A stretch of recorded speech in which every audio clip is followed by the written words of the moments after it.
Astaghfirullah. Rasulillah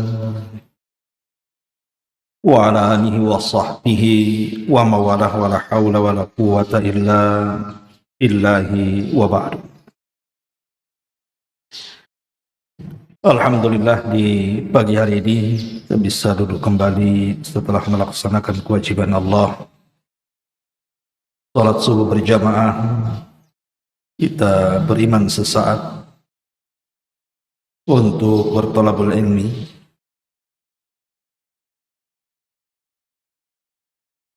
Di dalam surah Rum ayat 54, Allah Subhanahu wa taala berfirman,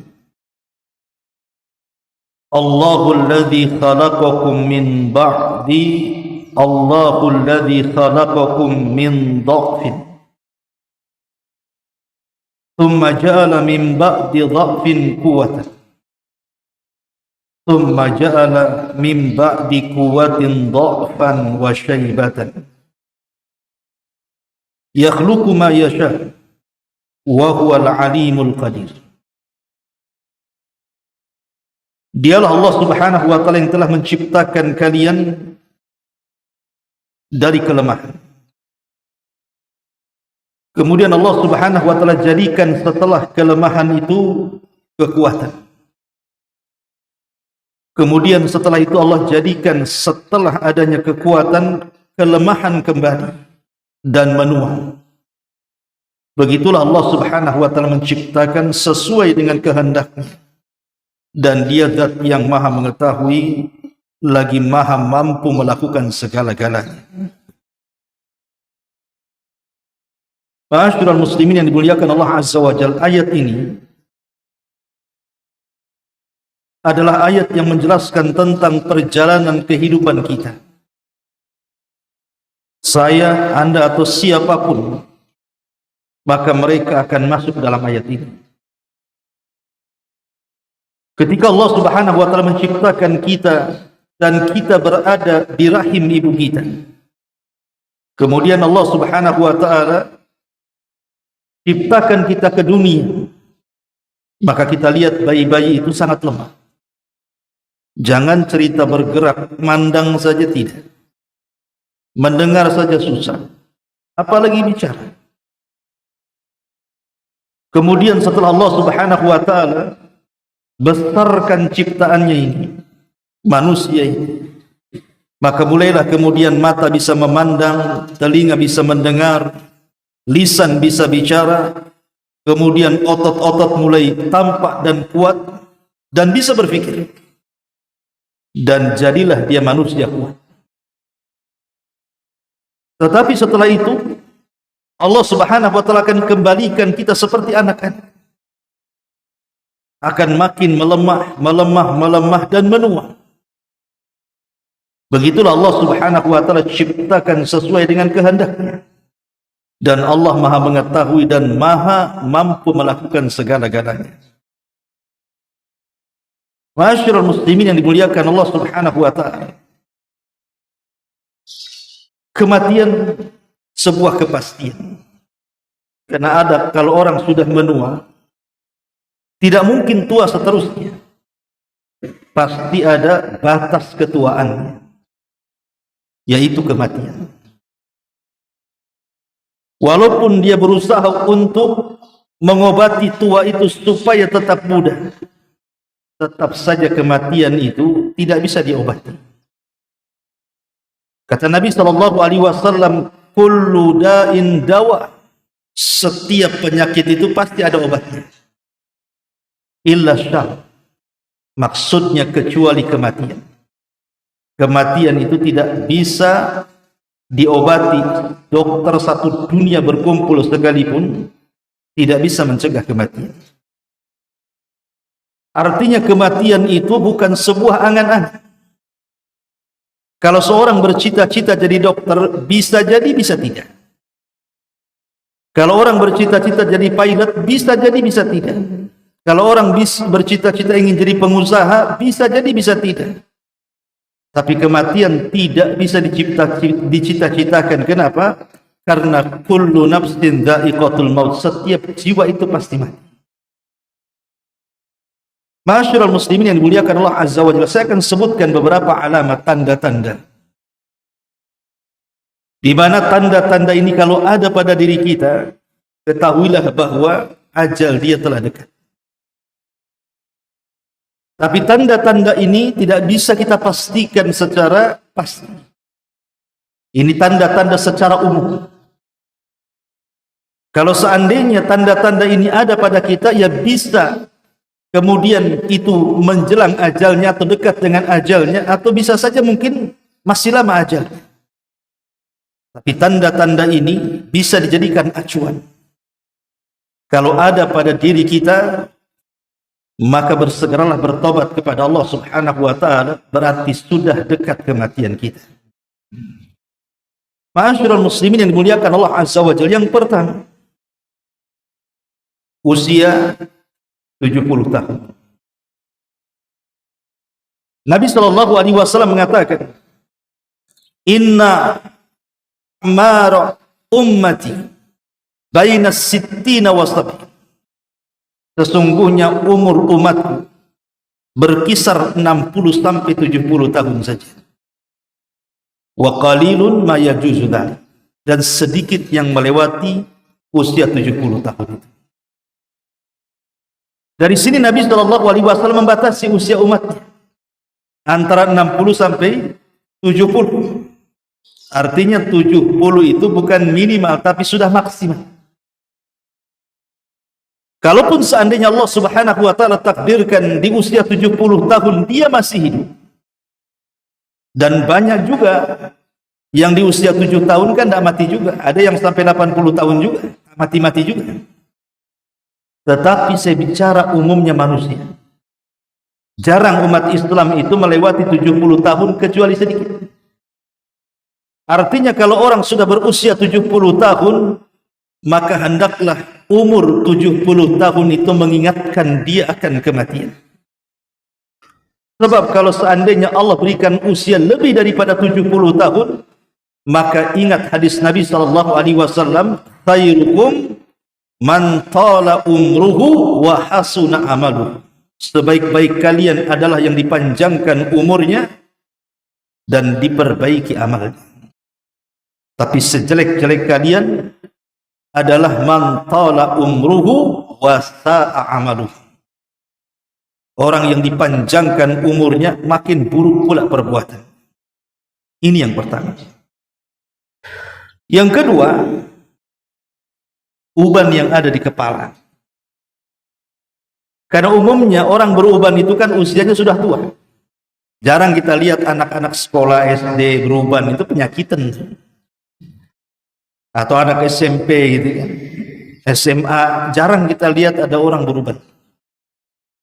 Biasanya uban itu muncul di atas 40 tahun. Itu sudah mulai satu itu tumbuh. Dan akan melebat di usia 50 tahun, dan hampir keseluruhan rambut akan memutih di usia 70 tahun. Memang begitu. Ma'asyiral muslimin yang dimuliakan Allah Azza wa Jalla, ketika Allah Subhanahu wa ta'ala berfirman dalam Al-Quran, waja'akumun nadhir, waja'akumun nadhir, ketika Allah Subhanahu wa ta'ala mengingatkan soal umur 40 tahun ke atas, Allah mengatakan waja'akumun nadhir, telah datang peringatan kepada kalian. Ulama tafsir mengatakan yang dimaksud nadhir dalam ayat itu adalah asy-syaib. As-sayyib maksudnya uban yang ada di kepala, syaibah. Makanya orang Arab kalau orang tua dibilang syaibah, karena banyak ubannya. Ya. Makanya kita lihat perkataan para ulama. Al-Imam Al-Baghawi rahimahullahu ta'ala mengatakan, asy-syaibu nadhirul maut. Uban yang di kepala itu adalah peringatan dekatnya ajal dia. Kemudian juga Imam Ibnu Qutaibah rahimahullahu ta'ala mengatakan, ra'a Iyasu atau ra'a Iyas bin Qatadah ra'a Iyas bin Qatadah sya'ratan bayda fi lihyatihi. Jadi Imam Ibnu Qutaibah menceritakan tentang Iyas ibn Qatadah. Jadi Iyas ibn Qatadah ini ketika memegang janggutnya, kemudian dipandang janggutnya rupanya sudah berubah. Faqala, dan dia mengatakan, aral maut yatlubuni, aku sudah melihat kematian sedang mengejar-ngejar aku. Ma'asyiral muslimin yang dimuliakan Allah Subhanahu wa taala, makanya kalau orang sudah tua kemudian ubannya semakin melebat, diharamkan dalam Islam itu menyemir dengan warna hitam. Karena itu peringatan masalahnya. Sampai-sampai Nabi SAW mengatakan, asyayyibu nurul mu'min. Ingat bahwa uban di kepala itu cahaya bagi seorang mukmin. Dilarang kita mencabut. Bahkan Rasul mengatakan, la yashibu rajulun syaibatan fil Islam illa kanat lahu bi kulli syaibatin hasanah wa rafa'a biha darajah. Tidaklah seseorang itu beruban dalam Islam kecuali setiap satu helai uban satu kebaikan, dan satu helai uban akan mengangkat derajatnya. Kenapa demikian? Karena uban ini adalah nadhirul maut.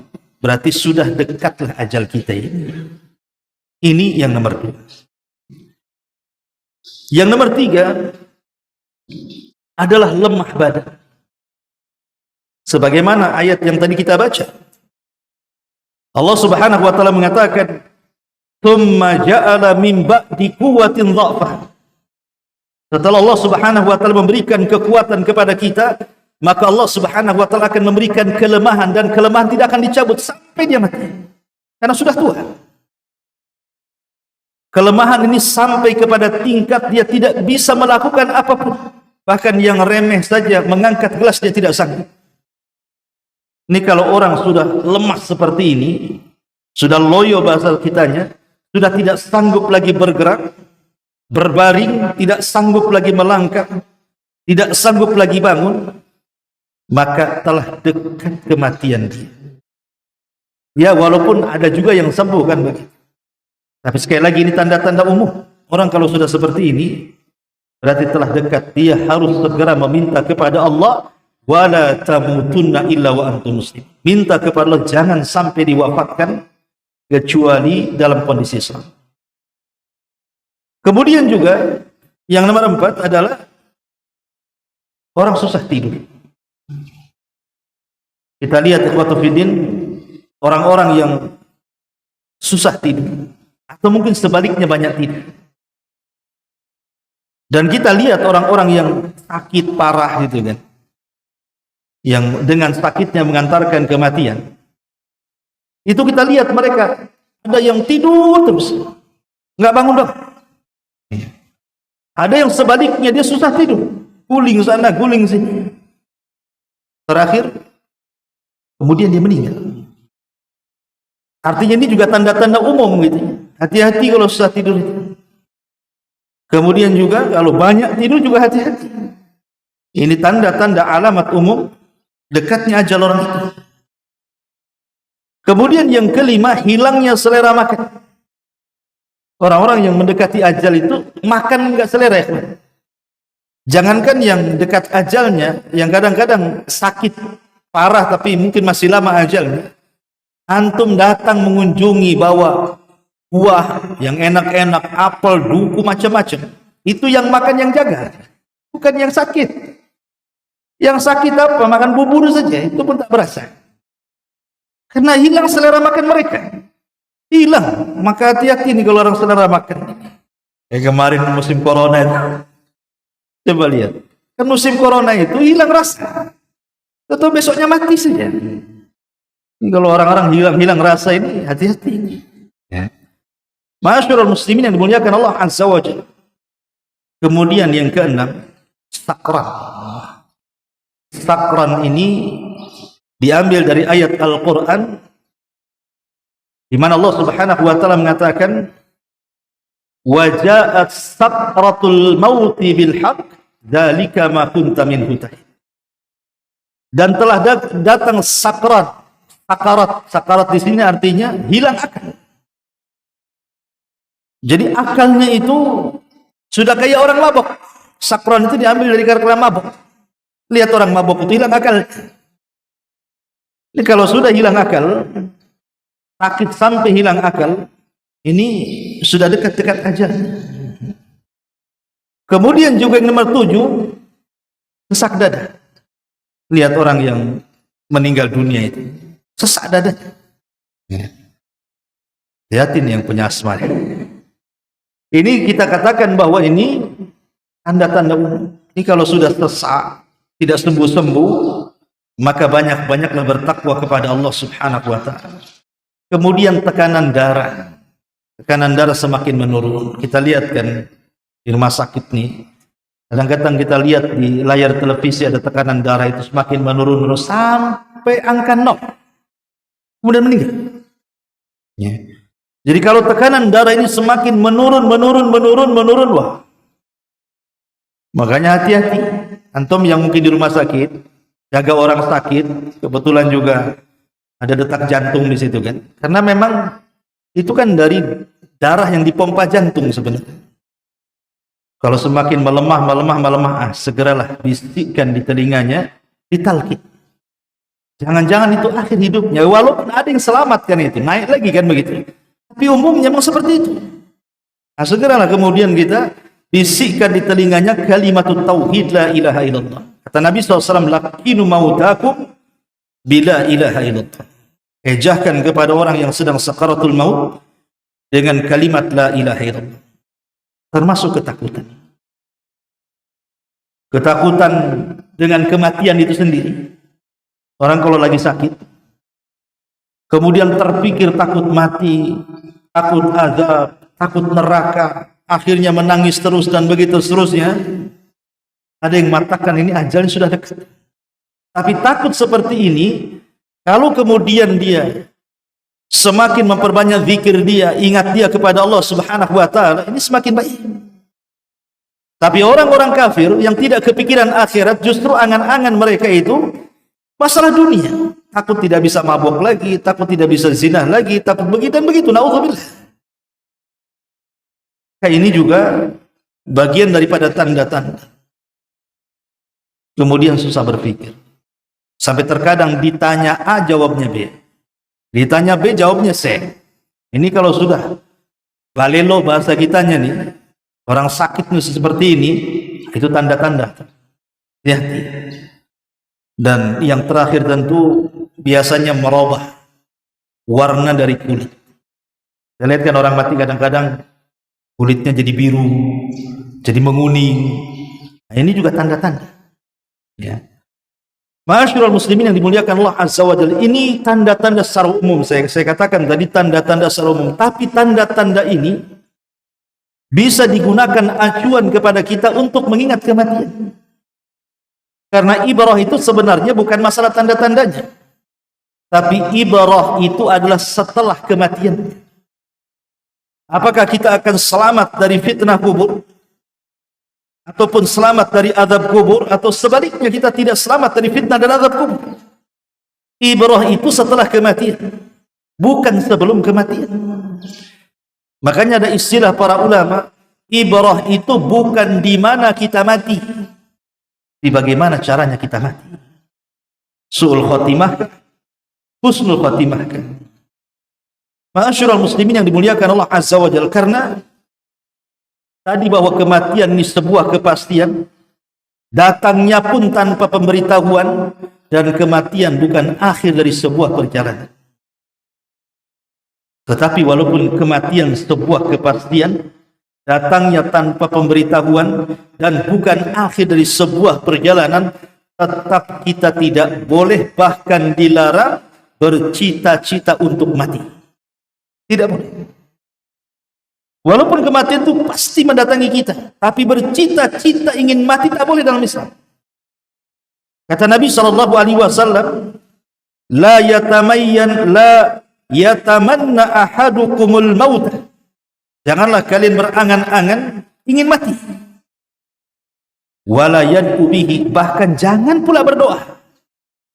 min qabli an ya'tiyahu, sebelum datang kematian itu. Kenapa demikian? Innahu idza mata ahadukum inqata amaluhu. Sebab kalau betul-betul dikabulkan itu ingin mati kemudian besoknya mati, ingat kematian itu bisa memutuskan amal. Jadi kematian itu bisa memutuskan amal. Wa innahu la yazidul mu'min umruhu illa khair. Dan bagi seorang mukmin bertambahnya umur itu sebuah kebaikan. Dan kematian itu menghilangkan kebaikan. Makanya ketika Nabi SAW menasihati pamannya Abbas, Abbas ini satu hari sedang sakit parah. Karena tidak tahannya dengan sakit, akhirnya dia bercita-cita ingin mati. Maka Nabi SAW menasihati pamannya dan mengatakan, ya Abbas, la yatamanna ahadukumul maut, imma muhsinan fala'allahu yazdad, wa imma musian fala'allahu yasta'tib. Hai Abbas, janganlah salah seorang di antara kalian berangan-angan ingin mati. Sebab kalau dia orang baik, Allah takdirkan tak jadi mati, dipanjangkan pula umurnya, berarti dia bisa menambah amalan. Tapi kalau dia orang jahat, tiba-tiba Allah panjangkan lagi umurnya, tidak jadi mati, berarti adalah kesempatan untuk bertobat. Tapi kata Nabi SAW, wa in kana wala, kalau memang sebuah keharusan, kita ini ingin mati karena mungkin sudah merasa menyusahkan orang-orang yang merawatnya sudah bertahun-tahun, kasihan dengan mereka, dan dia pun tidak tahan dengan rasa sakit yang dideritanya. Kata Nabi SAW, kalaupun harus berangan-angan, maka berdoalah kepada Allah Subhanahu wa ta'ala, ya Allah, wafatkan aku. Jika wafatku itu bagimu yang terbaik, tetapi sembuhkanlah penyakitku jika kehidupan ini baik bagi. Begitu Nabi SAW mendoakan, atau bolehnya kita berdoa bercita-cita sebuah kematian. Wallahu a'lam bishawab. Ini di antara faedah pagi dan manfaatnya. Subhanaka bihamdika, asyhadu an la ilaha illa anta, astaghfiruka wa atubu ilaik. Allahu ta'ala alam. Assalamualaikum warahmatullahi wabarakatuh.